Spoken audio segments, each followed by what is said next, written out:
তুমি কি জানো উম্মত, আমি 23টা বছর টানা তোর জন্য কেঁদেছিলাম উম্মত। আমি এমন কাঁদা কাঁদছি রে উম্মত তোদের জন্য। এশার নামাজের পরে দাঁড়াইছি, ফজরের আজান পর্যন্ত আমি আমার মালিকের কাছে তোদের জন্য, উম্মতের জন্য চোখের পানি ফেলে কাঁদছিলাম। আমার এত চোখের পানি তোর দিল গলাইতে পারলো না। আমি তায়েফের পাথরের আঘাতে আমার পিঠটা চালনির মতো ছিদ্র ছিদ্র হয়ে গেছে রক্তে।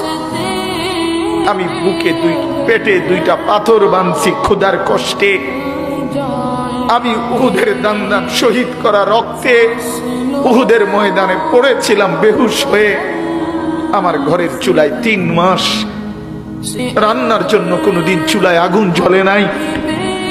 আমার এত চোখের পানি, এত রক্ত, এত ক্ষুধার কষ্ট, কিছুই তোর মন গলাইতে পারলো না, তোরে সেজদা দিতে পারলো না।